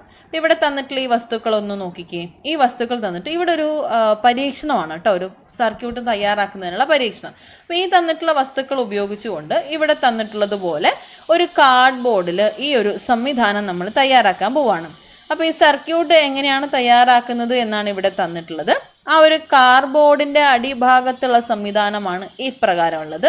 കാർഡ്ബോർഡിൻ്റെ മുകളിൽ കാണുന്നത് ഇങ്ങനെയായിരിക്കും. ആ ഒരു ഫാനും ഒരു സ്വിച്ചുമായിരിക്കും കാണുന്നത്. അപ്പോൾ ഇവിടെ ഈ ഒരു സ്വിച്ച് എന്ന് പറയുന്നത് ഈ ഒരു സർക്യൂട്ട് പ്രവർത്തിപ്പിക്കാൻ വേണ്ടിയിട്ടാണ്. അപ്പോൾ എന്തിനാണ് ഇതിവിടെ പറഞ്ഞതെന്ന് വെച്ചാൽ നമ്മുടെ വീടുകളിലൊക്കെ ഒരു നിശ്ചിത ഉപകരണം പ്രവർത്തിപ്പിക്കാനാണ് ഒരു സ്വിച്ച് ഓൺ ആക്കുക. അപ്പം വീട്ടിൽ ഒരു സ്വിച്ച് ഓൺ ആക്കുമ്പോൾ എല്ലാ ഉപകരണങ്ങളും ഒരുമിച്ച് പ്രവർത്തിക്കുമോ? ഇല്ല. അതിന് നമ്മുടെ വീടുകൾക്ക് ആവശ്യമായിട്ടുള്ള വിവിധ തരത്തിലുള്ള സർക്യൂട്ടുകൾ ആവശ്യമായിട്ട് വരും. അങ്ങനെ സർക്യൂട്ടുകൾ ആവശ്യമായിട്ട് വരുമ്പോൾ വിവിധ തരത്തിലുള്ള വയറിംഗ് വർക്കുകളും കാര്യങ്ങളൊക്കെ വരും. അതിനായിട്ട് എന്തെല്ലാം ഉപകരണങ്ങൾ ആവശ്യമാണ് എന്നാണ് ചോദിച്ചിട്ടുള്ളത്. ഉദാഹരണങ്ങൾ ഇവിടെ തന്നിട്ടുണ്ട്. Cutting player, stripper, screw driver, tester എന്നൊക്കെ. ഇതൊക്കെ എന്തിനാണ് ഉപയോഗിക്കുന്നത്? നിങ്ങളിത് കണ്ടിട്ടുണ്ട്, നമുക്ക് പരിചിതമായിരിക്കും. ഇപ്പോൾ കട്ടിംഗ് പ്ലെയർ നമ്മൾ കണ്ടിട്ടുണ്ട്. കുറച്ചധികം വലുതാണ്, കുറച്ച് വെയിറ്റ് ഉള്ളതാണ്, കുറച്ച് വലിയതാണ്, എന്തായാലും കുറച്ച് ഹാർഡറാണ്. ഈ കട്ടിംഗ് പ്ലെയർ വയർ മുറിക്കുന്നതിനായിട്ടാണ് ഉപയോഗിക്കുന്നത്. ഇതിൻ്റെ ഈ നടുഭാഗത്ത് ഈ ഒരു ഭാഗത്തായിട്ട് ഒരു ചെറിയൊരു ഷാർപ്പ് എഡ്ജ് ഉണ്ട്. അത് വെച്ച് കട്ട് ചെയ്ത് കഴിഞ്ഞാൽ ആ വയർ കട്ടായി പോകും. ഇനി സ്ട്രിപ്പർ എന്ന് പറഞ്ഞാൽ നമ്മൾ നേരത്തെ കണ്ടില്ലേ, ഇതുപോലെ ഈ ഒരു ഇൻസുലേഷൻ റിമൂവ് ചെയ്യുന്നതിന് വേണ്ടിയിട്ടാണ് ഉപയോഗിക്കുന്നത്. ഇവിടെ കട്ട് ചെയ്തിട്ട് മേലേക്ക് വലിച്ചു കഴിഞ്ഞാൽ ഈ ഒരു ഇൻസുലേഷൻ, വയറുകളുടെ ഇൻസുലേഷൻസ് റിമൂവ് ചെയ്യാനായിട്ട് സാധിക്കും. അപ്പോൾ ഇൻസുലേഷൻ കളയാൻ ഉപയോഗിക്കുന്ന ഒരു ഉപകരണമാണ് സ്ട്രിപ്പർ എന്ന് പറയുന്നത്. സ്ക്രൂ ഡ്രൈവർ വളരെ പരിചിതമാണ്. സ്ക്രൂകൾ മുറുക്കുന്നതിനും അഴിക്കുന്നതിനും ഒക്കെ ആയിട്ട് ഉപയോഗിക്കുന്നതാണ് സ്ക്രൂ ഡ്രൈവർ. ടെസ്റ്റർ, എന്തിനാണ് ടെസ്റ്റർ ഉപയോഗിക്കുന്നത്? ടെസ്റ്റ് ചെയ്യാൻ. എന്താണ്? വൈദ്യുതി പ്രവാഹമുണ്ടോ ഇല്ലയോ എന്ന് ടെസ്റ്റ് ചെയ്യാനായിട്ട് ഉപയോഗിക്കുന്നു. ഇപ്പോൾ ഇത് വെച്ച് പരിശോധിക്കുന്ന സമയത്ത് വൈദ്യുതി ഉണ്ട് എങ്കിൽ ഈ ടെസ്റ്ററിൻ്റെ പിൻഭാഗത്തായിട്ടൊരു ചെറിയ ലൈറ്റ് ഉണ്ട്.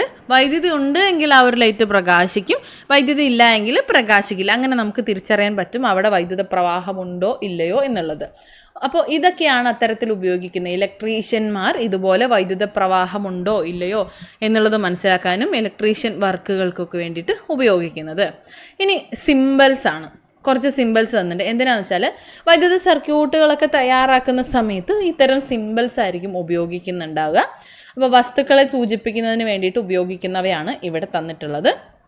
ചാലകക്കമ്പി എളുപ്പമാണ്. ഈ തന്നിട്ടുള്ളതുപോലെ ഒരു നേർരേഖ, കട്ടിയുള്ളൊരു നേർരേഖയാണ്. കൊടുത്തിട്ടുള്ളത്. സ്വിച്ച് ഓഫ് എന്ന് പറയുമ്പോൾ ഇവിടെ എന്താണ്, ആ ഒരു ഇലക്ട്രിക് സർക്യൂട്ട് തുറക്കുകയാണ് ചെയ്യുന്നത്. അടഞ്ഞ സർക്യൂട്ടല്ല, തുറന്ന സർക്യൂട്ടാണ്. സ്വിച്ച് ഓഫ് ആയിരിക്കുമ്പോൾ. സ്വിച്ച് ഓൺ ആയിരിക്കുമ്പോൾ ഇവിടെ കണക്ഷൻ വരുന്നു, വൈദ്യുത പ്രവാഹം ഉണ്ടാകുന്നു. അവിടെ ഒരു അടഞ്ഞ സർക്യൂട്ടായിരിക്കും ഉണ്ടാകുന്നത്. സെല്ല് നമ്മൾ നേരത്തെ പഠിച്ചിട്ടുണ്ടായിരുന്നു. സെല്ല് എങ്ങനെയാണ്, സെല്ല് ഈ പ്രകാരമാണ് സൂചിപ്പിക്കുന്നത്. ഇനി ബാറ്ററി എന്ന് പറഞ്ഞാൽ എന്താ, സെല്ലുകളുടെ ഒരു കോമ്പിനേഷൻ ആണ് എന്ന് നമ്മൾ പഠിച്ചിട്ടില്ലേ. അപ്പോൾ ഇവിടെ തന്നിട്ടുള്ളത് പോലെ തന്നെ സെല്ലിൻ്റെ ആ ഒരു സിമ്പലിൻ്റെ ഒരു കമ്പൈൻഡ് വേർഷൻ ആയിരിക്കും ബാറ്ററിയുടെ സിമ്പൽ എന്ന് പറയുന്നത്. അപ്പോൾ ആ ഒരു രീതിയിലൊന്ന് മെമ്മറൈസ് ചെയ്താൽ മതി. ഇനി പ്രകാശിക്കാത്ത ബൾബും പ്രകാശിക്കുന്ന ബൾബും. ഇവിടെ നമ്മൾ നേരത്തെ കണ്ടതിൽ ഈ ഒരു രീതിയിൽ പ്രകാശിക്കുന്ന ബൾബ് ഇങ്ങനെ തന്നിട്ടുണ്ടല്ലോ, അതേപോലെ തന്നെയല്ലേ സിമ്പൽ ഉള്ളത്. അപ്പോൾ ബൾബ് ഇതാണ്, ഇത് പ്രകാശിക്കുന്ന ബൾബാണ്. ഓക്കെ അല്ലേ? ബസർ നോക്കിയേ, ബസർ ഇപ്രകാരം ബസർ ഇങ്ങനെയാണ് തന്നിട്ടുള്ളത്. മിനി മോട്ടർ എം എന്ന അക്ഷരം കൊണ്ട് സൂചിപ്പിക്കുന്നതാണ് mini motor. L E D ഡയോഡൊക്കെ പഠിക്കുമ്പോൾ തന്നെ നമ്മൾ യൂസ് ചെയ്യുന്ന ഒരു സിമ്പലാണ് ഈ ഒരു ട്രയാങ്കുലർ സിമ്പൽ എന്ന് പറയുന്നത്. അപ്പോൾ അതുപോലെ തന്നെയാണ് ഇവിടെ തന്നിട്ടുള്ളത്. 2 ആരോ മാർക്ക് കൂടി ഉണ്ട് LED എന്നുള്ളതിന്. അപ്പോൾ ഇതാണ് LED. ഓക്കെ, അപ്പോൾ ഇവിടെ തന്നിട്ടുള്ള ഈ ഒരു സിമ്പിൾസ് ജസ്റ്റ് ഒന്ന് മനസ്സിലാക്കിയാൽ മതി, ഇത് എളുപ്പമാണ്. ശേഷം നമുക്കിവിടെ താഴെ ഒരു സർക്യൂട്ട് തന്നിട്ടുണ്ട്. ഇതിൽ നിന്നും നമ്മൾ പറയണം ഈ സർക്യൂട്ടുകളിൽ ഏതെല്ലാം ഉണ്ട്. ഇവിടെ A, B, C, D എന്നിങ്ങനെ മെൻഷൻ ചെയ്തിട്ട് ഓരോ പാർട്സ് തന്നിട്ടുണ്ട്. ഇവ ഏതാണ് എന്നുള്ളത് നമ്മൾ നേരത്തെ പഠിച്ച ആ ഒരു സിമ്പിൾസ് വെച്ചിട്ട് അനലൈസ് ചെയ്യണം. അപ്പോൾ സർക്യൂട്ട് 1ലും സർക്യൂട്ട് 2ലും തന്നിട്ടുണ്ട്. നമുക്ക് നോക്കാം. സർക്യൂട്ട് 1ലെ A എന്താണ്? സർക്യൂട്ട് 1ലെ A എന്ന് പറയുന്നത് ഇവിടെ ഈ ഒരു രീതിയിലുള്ള ചിഹ്നം തന്നിട്ടില്ലല്ലോ. അപ്പോൾ ഇതെന്താണ്? പ്രകാശിക്കാത്ത ബൾബാണ്. സർക്യൂട്ട് 2ലെ A എന്താണ്? പ്രകാശിക്കുന്ന ബൾബാണ്. ഇനി B, രണ്ടിടത്തും Bയിൽ എന്താണ് തന്നിട്ടുള്ളത്? സെല്ലാണ്. സെല്ല് സർക്യൂട്ട് 1ലാവട്ടെ സർക്യൂട്ട് 2ലാവട്ടെ B എന്നുള്ളത് സെല്ലാണ്. ഇനി സർക്യൂട്ട് 2ൽ C എന്ന് തന്നിട്ടുള്ളത് എന്താണ്? സർക്യൂട്ട് 2ൽ C ഇവിടെ ഒരു കണക്ഷൻ ഉണ്ട്. ഈ കണക്ഷൻ ഉള്ളത് കൊണ്ടാണ് ഇവിടെ ബൾബ് പ്രകാശിച്ചത് അല്ലേ? അപ്പോൾ കണക്ഷൻ ഉണ്ട്. അപ്പോൾ സ്വിച്ച് ഓൺ ആണ്. Switch on. സർക്യൂട്ട് 1ലോ വൈദ്യുതി പ്രവഹിക്കുന്നില്ല, സ്വിച്ച് ഓഫ് ആണ്, ബൾബും പ്രകാശിക്കുന്നില്ല. അപ്പോൾ സർക്യൂട്ട് 1ൽ C എന്ന് പറയുന്നത് സ്വിച്ച് ഓഫ് ആണ്. സർക്യൂട്ട് 2ൽ C എന്ന് പറയുന്നത് സ്വിച്ച് ഓൺ ആണ്. ഇനി D, രണ്ട് സർക്യൂട്ടിലും ചാലക കമ്പി തന്നെയാണ് D ആയിട്ട് നൽകിയിട്ടുള്ളത്. ക്ലിയർ അല്ലേ? എളുപ്പമല്ലേ? മനസ്സിലായില്ലേ? ഇനി സർക്യൂട്ടിൽ നിന്ന് നമ്മൾ ഉപകരണത്തിലേക്ക് പോവാണ്. നമ്മളൊരു എമർജൻസി ലാമ്പ് തയ്യാറാക്കുന്നതുമായി ബന്ധപ്പെട്ടാണല്ലോ ഇവിടെ പറഞ്ഞു തുടങ്ങിയത്. അപ്പോൾ അതിനായിട്ട് ഇവിടെ ഒരു 9 വോൾട്ട് ബാറ്ററിയും LED മോഡ്യൂളും ഉപയോഗിക്കുന്നുണ്ട്. അങ്ങനെ ഈ ഒരു രീതിയിൽ നമ്മൾ സർക്യൂട്ട് തയ്യാറാക്കുകയും വയറ്, LED മോഡ്യൂള്, സ്വിച്ച്, ബാറ്ററി എന്നിവ ഉപയോഗിച്ച് ഒരു സർക്യൂട്ട് തയ്യാറാക്കുകയും ഒരു എമർജൻസി ലാമ്പിന് വേണ്ട ലൈറ്റ് സജ്ജീകരണങ്ങൾ തയ്യാറാക്കി. ശേഷം ഇവിടെ തന്നിട്ടുള്ളത് ആ ഒരു സ്റ്റാൻഡിൻ്റെ നിർമ്മാണ രീതിയാണ്. അതിവിടെ തന്നിട്ടുണ്ട്. അതത്ര പ്രാധാന്യം അർഹിക്കുന്നില്ല എന്നുള്ളത് കൊണ്ട് തന്നെ നമുക്ക് അത് സ്കിപ്പ് ചെയ്യാം. ഈ ഒരു രീതിയിൽ ആ ഒരു സ്റ്റാൻഡ് നല്ല രീതിയിൽ തയ്യാറാക്കുകയും ആ ഒരു ലൈറ്റ് കൃത്യമായി സെറ്റ് ചെയ്യുകയും ചെയ്യാം. LED-യിൽ നിന്ന് സ്വിച്ചിലേക്കും സ്വിച്ചിൽ നിന്ന് ബാറ്ററിയിലേക്കും പോകുന്ന വയറുകളുണ്ടല്ലോ, അത് പുറത്ത് കാണാത്ത വിധം നന്നായിട്ട് സജ്ജീകരിക്കുക. ബാറ്ററി മണലിൽ നന്നായി ഉറപ്പിച്ച് വെക്കുക. അതായത് എമർജൻസി ലാമ്പിന് നല്ല ഈട് വേണം, നല്ല ഉറപ്പ് വേണം, നല്ല സെക്യൂർ ആയിരിക്കണം എന്നുള്ളതാണ് ഇവിടെ ഉറപ്പ് വരുത്തിയിട്ടുള്ളത്. അങ്ങനെ അപ്പോൾ നമ്മൾ ഇവിടെ ഉപയോഗിച്ചിട്ടുള്ള ആ ഒരു എമർജൻസി ലാമ്പിൽ നമ്മൾ ഉപയോഗിച്ചിട്ടുള്ള 9 വോൾട്ടിൻ്റെ ഒരു ബാറ്ററിയാണ്. ഈ ഒരു ബാറ്ററി ഈ ഒരു ബാറ്ററി ഉപയോഗിച്ച് തയ്യാറാക്കിയിട്ടുള്ള ആ ഒരു എമർജൻസി ലാമ്പിൽ ആ ഒരു വയറിലൊക്കെ തൊട്ടാൽ നമുക്ക് ഷോക്ക് അടിക്കുമോ? ഇല്ല, ഷോക്ക് അടിക്കില്ല. പക്ഷെ നമ്മുടെ വീട്ടിലെ വയറിങ്ങിൽ അല്ലെങ്കിൽ വീട്ടിൽ ഉപയോഗിക്കുന്ന വൈദ്യുതിയിൽ ഏതെങ്കിലും വിധത്തിൽ നമ്മൾ ടച്ച് ചെയ്താൽ എന്ത് സംഭവിക്കും? ഷോക്ക് അടിക്കും. കാരണം എന്താ? നമ്മുടെ വീടുകളിൽ ഉപയോഗിക്കുന്നത് 230 വോൾട്ട് വൈദ്യുതിയാണ്. അതുകൊണ്ട് തന്നെ നമ്മൾ പരീക്ഷണങ്ങളൊന്നും ചെയ്യുന്ന സമയത്ത് ഈ ഒരു വീടുകളിൽ ഉപയോഗിക്കുന്ന ശക്തമായ വൈദ്യുതി ഒന്നും ഉപയോഗിക്കില്ല. ചെറിയ വൈദ്യുതി മാത്രമേ ഉപയോഗിക്കൂ. കാരണം നമ്മൾ വീടുകളിൽ ഉപയോഗിക്കുന്ന വൈദ്യുതി ശക്തമായിട്ടുള്ള 230 വോൾട്ട് വൈദ്യുതിയാണ്. ഇത് ഷോക്ക് ഏൽക്കാനുള്ള സാധ്യതയുണ്ട്. അപ്പോൾ എന്താണ് ഷോക്ക് എന്ന് പറയുന്നത്? ഷോക്ക് എന്ന് പറഞ്ഞാൽ നമ്മുടെ ശരീരത്തിലൂടെ വൈദ്യുതി പ്രവഹിക്കുമ്പോഴാണല്ലോ ഷോക്ക് ഏൽക്കുക എന്ന് പറയുന്നത്. എന്തുകൊണ്ടാണ് ഷോക്ക് ഏൽക്കുന്നത്? നമ്മുടെ ശരീരം എന്ന് പറയുന്നത് ജലമുള്ളത് കൊണ്ട്, ജലത്തിൻ്റെ സാന്നിധ്യമുള്ള ജീവനുള്ള കോശങ്ങളാണ്. അപ്പോൾ ജീവനുള്ള കോശങ്ങളിൽ ജലത്തിൻ്റെ സാന്നിധ്യമുണ്ട്. നമ്മൾ നേരത്തെ പഠിച്ചിട്ടുണ്ടായിരുന്നു ജലത്തിൻ്റെ സാന്നിധ്യം എന്ന് പറയുമ്പോൾ ജലം എന്ന് പറയുന്നത് നല്ലൊരു ചാലകമാണ് എന്നുള്ളത് അല്ലേ. അപ്പോൾ ഈ പറഞ്ഞതുപോലെ ജീവനുള്ള കോശങ്ങളിൽ വെള്ളത്തിൻ്റെ സാന്നിധ്യമുള്ളതിനാൽ ശരീരം ഒരു വൈദ്യുത ചാലകമാണ്. അതുകൊണ്ട് തന്നെ ഏതെങ്കിലും സാഹചര്യത്തിൽ ഇപ്പോൾ പൊട്ടിയ വൈദ്യുതി ലൈനിൽ നിന്നോ അല്ലെങ്കിൽ ഇൻസുലേഷൻ ഇല്ലാത്തൊരു സർക്യൂട്ട് പോലെയുള്ള ഒരു ബാഹ്യ വൈദ്യുത സ്രോതസ്സിൽ നിന്നോ നമുക്ക് ശരീരവുമായിട്ട് ഒരു വൈദ്യുത സമ്പർക്കം ഉണ്ടാവുകയാണ് എങ്കിൽ അവിടെ വൈദ്യുതാഘാതമേൽക്കുന്നു, നമുക്ക് ഷോക്കടിക്കുന്നു. അപ്പോൾ ഈ ഒരു സന്ദർഭത്തിൽ ഷോക്കടിക്കുക എന്ന് പറയുമ്പോൾ ചിലപ്പോൾ അതൊരു ഗുരുതരമായ പൊള്ളലായിട്ട് മാറും, ഇല്ലെങ്കിൽ വൈദ്യുതാഘാതം മൂലം മരണം വരെ സംഭവിക്കാം. അപ്പോൾ ഇങ്ങനെയുള്ള മരണത്തിൻ്റെ കാരണം ഹൃദയാഘാതമാണ് എന്നാണ് പറയുന്നത് കേട്ടോ. ഓൾറെഡി നമ്മൾ പറഞ്ഞു, ക്ലാസ് ചെയ്ത് വെച്ചിട്ടുണ്ടായിരുന്നു, ചെറിയൊരു എറർ വന്നതുകൊണ്ട് നമ്മൾ രണ്ടാമത് ചെയ്യേണ്ടതാണ്. അപ്പോൾ അതുകൊണ്ടാണ് ഈ ഒരു മാർക്ക്ഡ് PDF ഉപയോഗിക്കുന്നത്. അതുകൊണ്ട് നിങ്ങൾ ഈ ആൻസർ ചെക്ക് ചെയ്യാതെ ഒന്ന് ഈ സന്ദർഭങ്ങളൊന്ന് ആലോചിച്ച് നോക്കുക, ശരിയാണോ അല്ലയോ എന്നുള്ളത്. ഇവിടെ തന്നിട്ടുള്ളത് ഷോക്കടിക്കാനുള്ള സാഹചര്യങ്ങൾ ഏതൊക്കെയാണ്, ഇവിടെ താഴെ കുറച്ച് സന്ദർഭങ്ങൾ തന്നിട്ടുണ്ട്, അതിലേതെല്ലാമാണ് ഷോക്കടിക്കാനുള്ള സാധ്യത എന്നാണ്. അപ്പോൾ 1, ഗുണനിലവാരമുള്ള ഉപകരണങ്ങൾ ഉപയോഗിക്കുന്നു. നമ്മളോട് പറയാറില്ലേ, വീടുകളൊക്കെ വയറിങ്ങും മറ്റു കാര്യങ്ങളൊക്കെ ചെയ്യുമ്പോൾ അതുപോലെ ഇലക്ട്രിക് ഉപകരണങ്ങൾ മേടിക്കുമ്പോൾ ഗുണനിലവാരമുള്ളത് മേടിക്കണം എന്നുള്ളത്. എന്തുകൊണ്ടാണ്? ഗുണനിലവാരമുള്ളതിൽ വൈദ്യുതാഘാതം ഏൽക്കില്ല. അതുപോലെ സ്വിച്ച് ഓൺ ആയിരിക്കുമ്പോൾ ബൾബ് മാറ്റാൻ പാടുണ്ടോ? ഇല്ല, ബൾബ് മാറ്റാൻ പാടില്ല, ആ സമയത്ത് ഷോക്ക് ഏൽക്കും. നനഞ്ഞ കൈകൊണ്ട് സ്വിച്ച് ഓൺ ചെയ്യുന്നു, നേരത്തെ നമ്മൾ പറഞ്ഞു ജലത്തിലൂടെ നമ്മുടെ ശരീരത്തിലേക്ക് വൈദ്യുതി പ്രവഹിക്കും. ഇപ്പോൾ നനഞ്ഞ കൈകൊണ്ട് സ്വിച്ച് ഓൺ ചെയ്യാൻ പാടില്ല. മെയിൻ സ്വിച്ച് ഓഫ് ചെയ്ത ശേഷം ഫാൻ അഴിച്ചെടുക്കുന്നു. മെയിൻ സ്വിച്ച് ഓഫ് ചെയ്യുന്ന സമയത്ത് എന്ത് സംഭവിക്കുന്നു? വൈദ്യുത പ്രവാഹം താൽക്കാലികമായിട്ട് നിരോധിക്കപ്പെടുമ്പോൾ അവിടെ ഷോക്ക് അടിക്കാനുള്ള സാധ്യതയില്ല. സ്വിച്ച് ഓഫ് ആക്കാതെ പ്ലഗ് പിൻ ഊരുന്നു, അപകടകരമായിട്ടുള്ള ഒരു സന്ദർഭമല്ലേ, ഷോക്കടിക്കും. ഇൻസുലേഷൻ പോയ വയറുകൾ ഉപയോഗിക്കുമ്പോഴും ഷോക്കടിക്കാനുള്ള സാധ്യതയുണ്ട്. സ്വിച്ച് ഓൺ ചെയ്ത് ഉപകരണങ്ങൾ റിപ്പയർ ചെയ്യുന്നതും അപകടകരമായിട്ടുള്ള സന്ദർഭമാണ്. വൈദ്യുതിയുടെ പ്രവാഹം ഉണ്ടാകും, അപ്പോൾ ഷോക്കടിക്കാനുള്ള സാധ്യത കൂടുതലാണ്. വസ്ത്രങ്ങൾ അയൺ ചെയ്യുമ്പോൾ ചെരുപ്പ് ഉപയോഗിക്കുന്നു. വസ്ത്രങ്ങൾ അയൺ ചെയ്യുമ്പോൾ ചെരുപ്പ് ഉപയോഗിക്കുന്നതുമായി ബന്ധപ്പെട്ട് ഇവിടെ ഒന്നുമില്ല, ഇവിടെ ഷോക്ക് ഏൽക്കാനുള്ള സാധ്യത ഇല്ല കേട്ടോ. മാർക്ക് ചെയ്തതിൽ ഒരു ചെറിയ ഇത് വന്നതാണ്. വസ്ത്രങ്ങൾ അയൺ ചെയ്യുമ്പോൾ ചെരുപ്പ് ഉപയോഗിക്കുന്നു എന്നുള്ളത് ഷോക്ക് ഏൽക്കാനുള്ള ഒരു സാധ്യത അല്ല. ഓക്കെ അല്ലേ? അപ്പോൾ ഈ ഷോക്ക് ഏൽക്കുക എന്ന് പറയുമ്പോൾ വൈദ്യുത ചാർജ് നമ്മുടെ ദേഹത്തേക്ക് എത്തുകയാണ്. അപ്പോൾ ഈ വൈദ്യുത ചാർജിൻ്റെ കുറച്ചും കൂടി സ്ട്രോങ്ങർ വേർഷനാണ് ഈ മിന്നൽ എന്ന് പറയുന്നത്. മഴക്കാലത്ത് അന്തരീക്ഷത്തിൽ നമ്മൾ മിന്നൽ ശ്രദ്ധിച്ചിട്ടില്ലേ? എന്താണ് ഈ മിന്നൽ എന്ന് പറയുന്നത്? മിന്നൽ എന്ന് പറഞ്ഞാൽ മേഘങ്ങളിൽ വളരെ ഉയർന്ന അളവിൽ വൈദ്യുത ചാർജ് ഉണ്ടാകാറുണ്ട്. ഈ മേഘങ്ങളിലെ ചാർജ് അടുത്തുള്ള മേഘങ്ങളിലേക്കോ അല്ലെങ്കിൽ ഭൂമിയിലേക്കോ, നമ്മുടെ ഭൂമിയിലേക്കോ ഒക്കെ കൈമാറ്റം ചെയ്യപ്പെടുന്നതാണ് ഈ ഒരു മിന്നലിന് പ്രധാന കാരണം എന്ന് പറയുന്നത്. മിന്നൽ എന്ന് പറയുന്നത് അതിശക്തമായിട്ടുള്ളൊരു വൈദ്യുത പ്രവാഹമാണ്. അതുകൊണ്ടാണ് നമ്മൾ ന്യൂസുകളിലും മറ്റൊക്കെ കാണാറില്ലേ മിന്നലേറ്റ് അപകടങ്ങൾ ഉണ്ടാകുന്നു എന്നുള്ളത്. അപ്പം അതുകൊണ്ടാണ് ഇടിമിന്നൽ ശക്തമായ ഒരു വൈദ്യുത പ്രവാഹമായതിനാലാണ് മിന്നലേറ്റ് അപകടങ്ങൾ ഉണ്ടാകുന്നത്. ഇതാണ് മിന്നൽ. ഇനി ഇത്തരത്തിൽ നമ്മളിവിടെ ഷോക്ക് ഏൽക്കുന്നതുമായി ബന്ധപ്പെട്ട വൈദ്യുതി നമ്മുടെ ശരീരത്തെ തട്ടിയാലുള്ളതുമായി ബന്ധപ്പെട്ട കാര്യങ്ങൾ പറഞ്ഞു. ഇപ്രകാരം ഷോക്ക് ഏൽക്കുകയാണ് എങ്കിൽ നമ്മൾ അയാളെ രക്ഷിക്കുന്നതിനായിട്ട് ചില കാര്യങ്ങൾ ചെയ്യേണ്ടതുണ്ട്. എന്താണ്? ഒന്നാമത്, ആദ്യം നമ്മൾ ആ ഒരു വൈദ്യുത ബന്ധം ഒഴിവാക്കാനായിട്ട് ശ്രദ്ധിക്കുക. ഇതിനായിട്ട് സ്വിച്ച് ഓഫ് ആക്കുകയോ ഫ്യൂസ് ഊരി മാറ്റുകയോ ഒക്കെ ചെയ്യാം. ഇനി ഇതൊന്നും സാധ്യമല്ലാത്ത ഒരു സാഹചര്യമാണ് ഉള്ളത് എങ്കിൽ ഉണങ്ങിയ ഒരു മരക്കമ്പോ മറ്റോ എന്തെങ്കിലും വസ്തുക്കൾ ഉപയോഗിച്ച് ആ ഷോക്കേറ്റയാളെ സർക്യൂട്ടിൽ നിന്ന് തള്ളി മാറ്റാം. അതായത് ചാലകമല്ലാത്ത എന്തെങ്കിലും ഒരു വസ്തു ഉപയോഗിച്ചുകൊണ്ട് ഷോക്കേറ്റയാളെ തള്ളി മാറ്റുക. നമ്മൾ സിനിമയിലും മറ്റൊക്കെ കണ്ടിട്ടുണ്ടാവും ഇപ്രകാരം. ഇനി ഹൃദയമെടുപ്പ് നിലച്ചിട്ടുണ്ട് എങ്കിൽ ഷോക്കേറ്റയാളുടെ നെഞ്ചിൽ കൈകൾ മേൽക്കുമേൽ വെച്ച് തുടർച്ചയായി അമർത്തുക. നമ്മൾ CPR കേട്ടിട്ടില്ലേ? CPR ചെയ്യുക.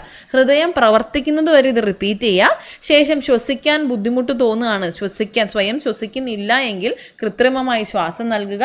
ശരീരം തിരുമ്മിയ ശേഷം ചൂടാക്കി കൊടുക്കുക. ഇത്തരത്തിൽ നമുക്ക് ആ ഒരു പ്രാഥമിക ശുശ്രൂഷ നൽകാനായി സാധിക്കും. ഇനി ഷോക്ക് ഗുരുതരമാണ് എങ്കിൽ ആ ഒരു ഷോക്കേറ്റ വ്യക്തിയെ ഉടനെ തന്നെ ആശുപത്രിയിൽ എത്തിക്കാനായിട്ടും ശ്രദ്ധിക്കണം. ഇത്തരം പ്രവർത്തനങ്ങളിലൂടെ ഷോക്കേറ്റ വ്യക്തിയെ രക്ഷിക്കുന്നതിനായിട്ട് സാധിക്കും. ജനറേറ്റർ. എന്താണ് ജനറേറ്റർ? ജനറേറ്റർ നമ്മൾ കണ്ടിട്ടില്ലേ? ജനറേറ്റർ ഇന്ധനം ഉപയോഗിച്ചുകൊണ്ട് പ്രവർത്തിപ്പിക്കുന്ന ഒരു ഉപകരണമാണ്. മാത്രമല്ല ജനറേറ്ററിൻ്റെ ആ ഒരു ഊർജ്ജമാറ്റം എങ്ങനെയാണ് എന്നുള്ളത് നമ്മൾ മുൻ ക്ലാസ്സുകളിൽ പഠിച്ചിട്ടുമുണ്ട്. ഇപ്പം പെട്രോള്, മണ്ണെണ്ണ, ഡീസല് പോലെയുള്ള ഇന്ധനങ്ങൾ ഉപയോഗിച്ചുകൊണ്ട് അവയുടെ ഊർജം ഉപയോഗിച്ചുകൊണ്ടാണ് ജനറേറ്റർ വൈദ്യുതി ഉണ്ടാക്കുന്നത്. ജനറേറ്ററിൽ രാസോർജം ആദ്യം യാന്ത്രികോർജമായിട്ടും പിന്നീട് അത് വൈദ്യുതോർജമായിട്ടുമാണ് മാറുന്നത്. അപ്പോൾ ഇവിടെ ഈ ഒരു ഇന്ധനങ്ങൾ ഉപയോഗിച്ചുകൊണ്ട് ഈ ജനറേറ്റർ പ്രവർത്തിക്കുമ്പോൾ അതിനനുസരിച്ചുള്ള മലിനീകരണവും ഇന്ധനക്ഷാമം വന്നു കഴിഞ്ഞാലുള്ള ബുദ്ധിമുട്ടുകളൊക്കെ ഈ ജനറേറ്ററിൻ്റെ ഒരു പോരായ്മയായിട്ട് നമുക്ക് പറയാനായിട്ട് സാധിക്കും. ആ ഒരു സാഹചര്യത്തിലാണ് ജലവൈദ്യുത നിലയങ്ങളുടെ പ്രാധാന്യം വരുന്നത്. എന്നാൽ ജലവൈദ്യുത നിലയങ്ങളിൽ വലിയ ജനറേറ്ററുകളൊക്കെ പ്രവർത്തിപ്പിച്ചുകൊണ്ട് ഉൽപ്പാദിപ്പിക്കുന്ന വൈദ്യുതിയാണ് നമ്മുടെ വീടുകളിലൊക്കെ ഉപയോഗിക്കുന്നത്, അല്ലേ? അപ്പോൾ ഈ ജലവൈദ്യുത നിലയത്തിലെ ജനറേറ്ററുകളൊക്കെ എങ്ങനെയാണ് പ്രവർത്തിക്കുന്നത്? അണകെട്ടി ഉയരത്തിൽ നിർത്തിയിട്ടുള്ള വെള്ളം താഴേക്ക് പതിക്കുമ്പോൾ ഊർജം ഉൽപ്പാദിപ്പിക്കപ്പെടുന്നു. ഈ ഊർജം ഉപയോഗിച്ചുകൊണ്ടാണ് ജലവൈദ്യുത നിലയങ്ങളിൽ ജനറേറ്റർ പ്രവർത്തിപ്പിക്കുന്നത്. ഇങ്ങനെ വെള്ളം പൈപ്പിലൂടെ കൊണ്ടുവന്ന് ജനറേറ്ററുമായിട്ട് ബന്ധിപ്പിച്ച് ടർബൈനിലേക്ക് വീഴ്ത്തുന്നു. ഇവിടെ ടർബൈൻ തന്നിട്ടുണ്ട്. ഈ ടർബൈൻ തിരിയുകയും ജനറേറ്റർ പ്രവർത്തിപ്പിച്ച് വൈദ്യുതി ഉണ്ടാവുകയും ചെയ്യുന്നു. ഈ വൈദ്യുതിയാണ് ഇലക്ട്രിക് ലൈനുകളിലൂടെ വിവിധ സ്ഥലങ്ങളിലേക്ക് എത്തുകയും ഇപ്പോൾ ഉയരമുള്ള പോളുകളിലൊക്കെ വലിച്ചു കെട്ടിയിട്ടുള്ള വൈദ്യുതി കമ്പികൾ കണ്ടിട്ടില്ലേ? അതുപോലെ നമ്മുടെ വീടുകളിലേക്ക് വൈദ്യുതി എത്തുകയും ചെയ്യുന്നത്. ഇങ്ങനെയാണ് നമ്മുടെ വീടുകളിലേക്ക് വൈദ്യുതി എത്തുന്നത്.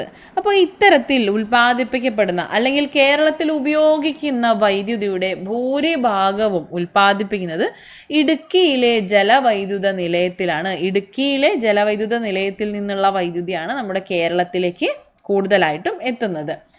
ഇവ എന്താണ്? ഈ ജലവൈദ്യുത പദ്ധതിയുടെ ഒരു മേന്മയായിട്ട് നമുക്ക് പറയാം, ഇന്ധനങ്ങളുടെ വില പ്രശ്നമല്ല, മലിനീകരണം പ്രശ്നമല്ല. ഈ ഒരു സാഹചര്യത്തിൽ ഡീസൽ ജനറേറ്ററുകളെ അപേക്ഷിച്ച് ജലവൈദ്യുത നിലയങ്ങളുടെ ഒരു പ്രാധാന്യം ഇവിടെ എത്രത്തോളം ഉണ്ട് എന്നുള്ളതാണ് നമ്മൾ ഇവിടുന്ന് മനസ്സിലാക്കേണ്ടത്.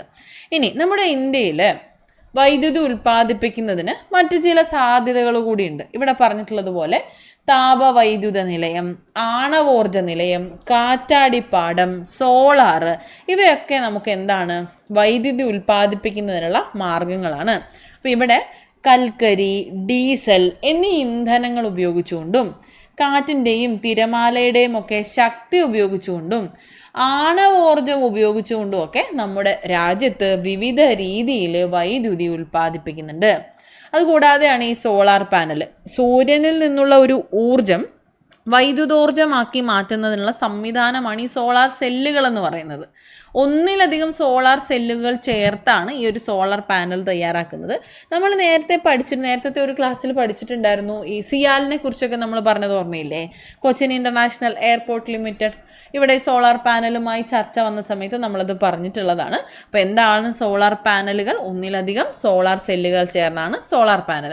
അപ്പോൾ ഇവിടെ ചെലവ് കുറഞ്ഞൊരു രീതിയാണ് ഈ സൗരോർജ്ജം ഉപയോഗിച്ചുകൊണ്ടുള്ള ഈ ഒരു ഊർജ്ജ സമ്പാദനം എന്ന് പറയുന്നത്. അപ്പോൾ ഇതിലേക്കുള്ള കൂടുതൽ സാങ്കേതിക വിദ്യകളൊക്കെ വികസിച്ചു കൊണ്ടിരിക്കുകയാണ്. അതിനായിട്ടുള്ള പഠനങ്ങളൊക്കെ നടന്നുകൊണ്ടിരിക്കുകയാണ്. ഉദാഹരണം എന്നോണം ഇവിടെ തന്നിട്ടുണ്ട്. ചന്ദ്രയാൻ 3-ലാവട്ടെ സോളാർ കാറിലാവട്ടെ ഈ ഒരു സാങ്കേതിക വിദ്യ ഉപയോഗിച്ചുകൊണ്ട് വൈദ്യുതി ഉൽപ്പാദിപ്പിക്കുന്നുണ്ട് അല്ലെങ്കിൽ വൈദ്യുതി ഉൽപ്പാദിപ്പിച്ചിട്ടുണ്ട് എന്നുള്ളതാണ്. ഇനി ഈ പറഞ്ഞ വൈദ്യുതി ഉൽപ്പാദനം എന്നുള്ളത് വളരെ ബുദ്ധിമുട്ട് അല്ലെങ്കിൽ പ്രയാസകരമായിട്ടുള്ള അല്ലെങ്കിൽ കുറച്ച് ചിലവുള്ള ഒരു കാര്യമാണ്. അപ്പോൾ സേവ് ഇലക്ട്രിസിറ്റി എന്നുള്ളത് നമ്മൾ ഒരു മോട്ടോ ആയിട്ട് എടുക്കേണ്ടതാണ്. വൈദ്യുതി വെറുതെ പാഴാക്കാൻ പാടില്ല. ഇപ്പം നമ്മൾ വൈദ്യുതി ഉപയോഗിക്കുന്ന സമയത്ത് ബില്ല് വരും, അല്ലേ?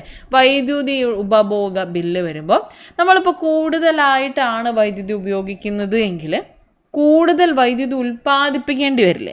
അങ്ങനെ കൂടുതൽ വൈദ്യുതി ഉൽപ്പാദിപ്പിക്കേണ്ടി വരുമ്പോൾ അവിടെ കൂടുതൽ ഇന്ധനം ഉപയോഗിക്കേണ്ടി വരും. അപ്പോൾ എന്തുകൊണ്ടാണ് സേവ് ഇലക്ട്രിസിറ്റി എന്ന് പറയുന്നത് എന്നുള്ളതിൻ്റെ പ്രാധാന്യം മനസ്സിലായല്ലോ. നമ്മൾ ജസ്റ്റ് ബില്ല് അടയ്ക്കുന്നു എന്നുള്ളത് മാത്രമല്ല, വൈദ്യുതി സേവ് ചെയ്യേണ്ടത് വളരെ അത്യാവശ്യമാണ്. അപ്പോൾ വൈദ്യുതി സേവ് ചെയ്യുന്നതിനായിട്ട് അല്ലെങ്കിൽ വൈദ്യുതി പാഴാക്കാതിരിക്കുന്നതിനായിട്ട് നമുക്ക് ചില സന്ദർഭങ്ങളൊക്കെ ഉപയോഗിക്കാനായിട്ട് പറ്റും, അല്ലെങ്കിൽ ശ്രദ്ധിക്കാനായിട്ട് പറ്റും. എന്താണ്, ഇപ്പോൾ ആവശ്യങ്ങൾ കഴിഞ്ഞ് കഴിഞ്ഞാൽ, ഇപ്പോൾ നമ്മൾ റൂമിലിരിക്കുകയാണ്, റൂമിൽ നിന്ന് പുറത്ത് പോകുമ്പോൾ ആ ലൈറ്റ് ഫാനൊക്കെ ഒന്ന് ഓഫ് ചെയ്യുക. ആവശ്യം കഴിഞ്ഞാൽ ഇത്തരത്തിലുള്ള വൈദ്യുത ഉപകരണങ്ങൾ ഓഫ് ചെയ്യാനായിട്ട് ശ്രദ്ധിക്കുക. LED ലൈറ്റുകൾ ഉപയോഗിക്കുക. നമ്മൾ ആദ്യം പറഞ്ഞിട്ടുണ്ടായിരുന്നു ഫിലമെൻറ്റ്, ദെൻ CFL ബൾബുകൾ, അതിനുശേഷം നമ്മൾ LED ബൾബുകൾ. എന്താണ്, വൈദ്യുതിയുടെ ഉപഭോഗം കുറവാണ് ഈ പറഞ്ഞ ബൾബുകളിൽ, അപ്പോൾ അതായത് LED ബൾബുകളിൽ. അപ്പോൾ LED ബൾബുകൾ ഉപയോഗിക്കുന്ന സന്ദർഭത്തിൽ നമുക്ക് വൈദ്യുതി കുറച്ച് ഉപയോഗിച്ചാൽ മതി, ബില്ലും കുറവായിരിക്കും, അതുപോലെ തന്നെ എന്താണ്, നമുക്ക് ആ ഒരു വൈദ്യുതി കുറച്ചുകൂടി സേവ് ചെയ്യാനായിട്ടും പറ്റും. ഓക്കെ, അപ്പോൾ അത്ര അപ്പോൾ ഇവയും നമുക്ക് നമ്മുടെ വീടുകളിൽ നിന്ന് കിട്ടുന്ന അനുഭവവും അറിവും വെച്ച് പഠിക്കാൻ പറ്റുന്ന കാര്യങ്ങളാണ് ഈ ഒരു അധ്യായത്തിലും പറഞ്ഞിട്ടുള്ളത്. അപ്പോൾ പറഞ്ഞ അത്രയും കാര്യങ്ങൾ ക്ലിയർ ആയിട്ട് മനസ്സിലായി എന്ന് വിശ്വസിക്കുന്നു. അപ്പോൾ എല്ലാവരും നന്നായിട്ട് ശ്രദ്ധയോടുകൂടി പഠിക്കുക. ഈ ഒരു സബ്ജക്റ്റ് എനിക്ക് പറ്റില്ല അല്ലെങ്കിൽ മറ്റേ സബ്ജക്റ്റ് മതി എന്ന രീതിയിലൊന്നും ചിന്തിക്കരുത്. നമുക്ക് പഠിക്കണം, നമുക്ക് പരീക്ഷ എഴുതി ജയിക്കണം, നമുക്ക് ജോലിയിൽ കയറണം. അപ്പോൾ പറഞ്ഞ അത്രയും കാര്യങ്ങൾ നന്നായിട്ട് പഠിക്കുക, നന്നായിട്ട് റിവൈസ് ചെയ്യുക. എക്സാമിങ് അടുത്തെത്തി. അപ്പോൾ എല്ലാവർക്കും താങ്ക് യു സോ മച്ച്.